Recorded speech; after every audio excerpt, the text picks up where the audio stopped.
Gordon here on the Mighty 790 and 104.7 FM. Kent Hrbek is with us. Let's just get right to it. Let's turn on that microphone. Dive right in. There we are. Little Eagles. You had little Eagles going on. Yeah, I like that. I like the Eagles. Yeah, perfect. What was your walk-up song? I think my walk-up song, we didn't have them. I played long enough ago that I didn't have them, but I always said... what would it have been? It would have been, I'm not as good as I once was.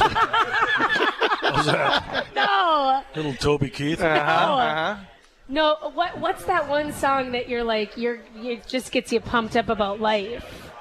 I'm a big Dire Straits fan. Oh, nice. Sure. Little Money for Nothing, songs of swing. You listen to music while you're fishing, or are you a no music on the boat? No, you have to have something. Okay, on, you got something. Some sort of music on. Okay. I'm a music listener. You are. More country now, I think, than anything. But, yeah, as a matter of fact, on the way up here, my girlfriend and I, we always play in the car. I beat her 15-2. Nice. A little music. Not that you're competitive at all. No, I'm kind of competitive. Yeah, I would guess. Yeah, no, that was a joke. I would guess Ken Hrbek's a little competitive. I think you have to be in life. You have to be competitive. The guys are competitive out here on the golf course. I had a couple shots today. I got yelled at because they were so bad. They must have been competitive. Are you a golfer? No. No, you're not much of a golfer. I like to play. Right. You need a fishing tournament. Fishing is very competitive, too. You have to outsmart those little fishies. Yeah, right? It is. It is very competitive. I'm only in one competitive sport, and it's how many grocery bags can you carry out to the car without having to get the cart? Before they rip? Yep. Right. Before the handle rips off? Yeah. I mean, I've got some good scars from, you shouldn't have really taken those 4 things to pop along with you, but I'll make it happen. So as long as we've got Kent Hrbek here on KFGO, who listens to KFGO? I got all goosebumpy when you started talking about 790. Heck yeah. I got it on my truck on the radio plugged in, so when I get out this way, I fire up the Twins ball game on. Yeah, I know. We're pretty proud of our Twins. Yes. Since we're talking Twins, the Twins haven't won a World Series since 1991. What's the recipe? What are you looking at me like that What's the winning recipe? You should see how she looked at me. Like I did What's something the like winning recipe? That was the reason. We need some Kent Hrbek here. What's the recipe? What's the recipe? The recipe is to stay healthy, I think is a big thing. Get the guys playing together, have some good pitching, and keep your fingers crossed. Keep your fingers crossed, baby. Keep your fingers crossed. I love that. Be competitive. Yeah. And I think right now they're being competitive. They are. We as a group back 30 years ago, I hate to even talk about that long ago because I can hardly remember that long ago, but we had a lot of fun too. We had a pretty good group of guys when we played. I like to think we had fun. But when it was time for business on the field, we went about it. But we like to have fun, and made us better. The more fun we had, the better we played. Do you love being at Target Field? Do you love going back to the games? I do. I still enjoy it. I was a baseball fan ever since day one of my life. I grew up watching the Twins and growing up in Bloomington, Minnesota, and I was a Twins fan. My mom listened to the Twins all the time on the radio. She didn't get KFGO at the time. Right. She had to listen on WCCO, but sure. Sorry about that. They're no slouches. Okay. Yeah, we like CCO. So, I was always a Twins fan.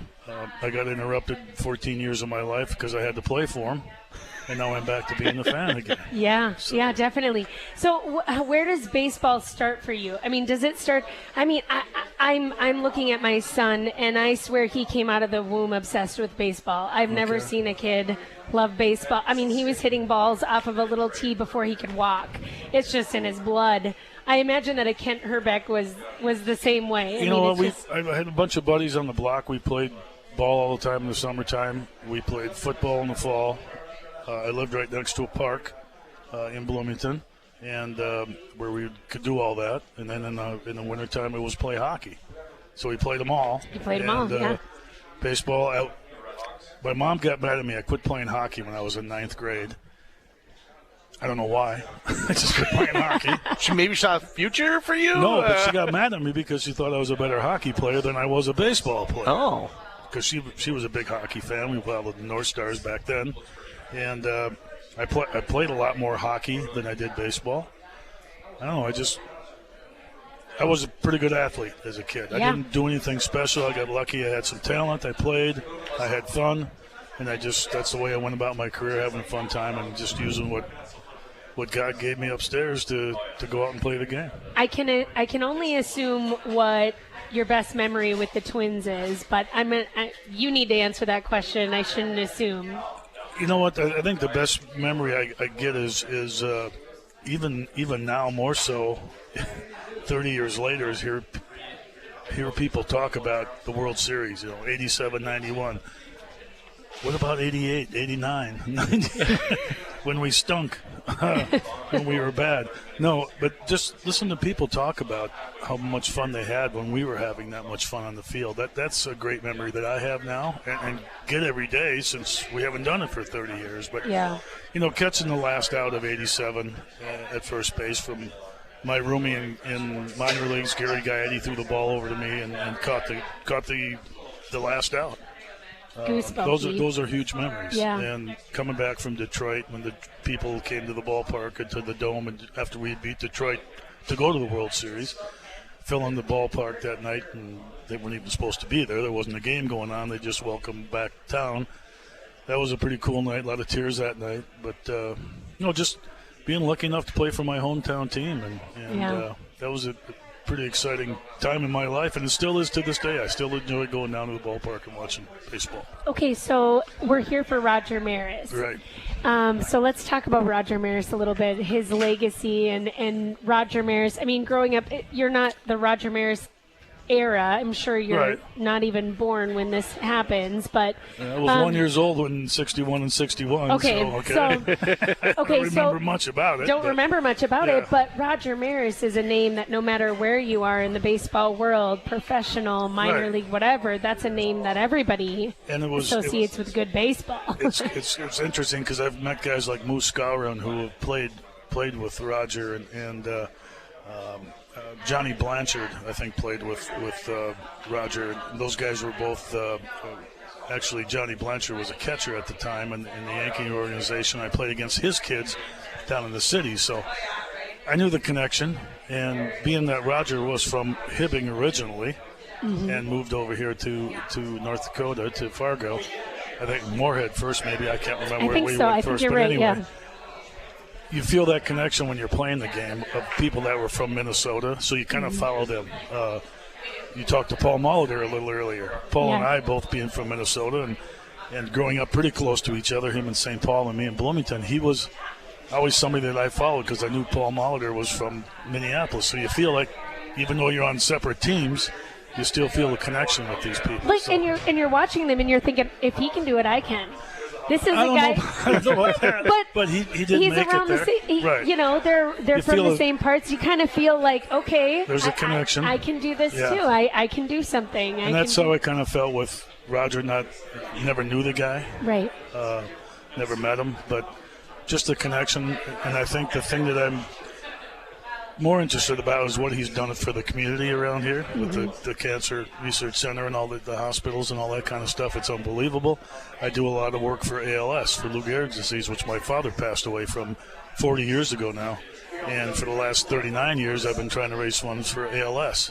So I understand what he went through himself and started up the cancer thing and what his family has done and raised all this money and all kinds of different opportunities for the kids. I do have what Roger had passed away from are now being cured. Right. So it's a pretty cool legacy that he's left. Not only himself, but his family is what really should be patted on the back for because they've done a super job. Paul mentioned a word that I thought was interesting, which is the fraternity of baseball players. And so it must be really interesting to be a part of a group of people who show up for each other, even though you competed on the field and there was definitely a lot of I want to win today moments. Man, you guys really support each other off the field a lot, and from different eras and different organizations. I'm just amazed at it. Yeah, it's a pretty good, like you said, fraternity is a good word. I mean, there's a lot of guys that are asking for your time, a lot of people asking for your time to show up and do this and do that. Paul's been around the game longer than I is a Hall of Famer, and he has done a bunch of things, different fundraising events. I go to a lot myself, and as well as a bunch of other people do. And you don't hear that a lot of times for what guys have done off the field than you do on the field. I know the Twins organization right now, I think everybody that puts on a Twins uniform, I think the first thing they try to do is get them involved with a charity of some sort to raise some money some way or another. And it's a pretty cool deal, but we do have a pretty good fraternity. Guys help each other out. That's pretty cool. Well, Ken, anytime you want to call into KFGO, anytime you just, are in your car listening to a Twins game in our neck of the woods, you're always welcome. If you got a couple things to say after the game, we'll take the call. Also, I have to call. I won't call during the game. I don't want to interrupt the game. I mean, if you got something to say during the game. We'll put you on. I just texted our newsman who's standing by, KFGO newsman Paul Jurgen, standing by our news director, and I said, sorry, we're really late to news, and he texted back, it's Herbie!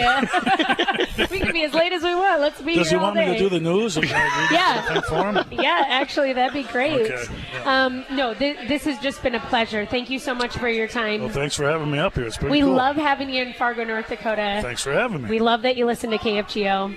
And thanks for all you do for the Roger Maris Cancer Center. But as you said, for so many other organizations and for being part of that Twins elite that we love so much. Well, thank you. Thanks for having me on. You guys have a great day. And is your weatherman going to be on today? Can he stop the wind?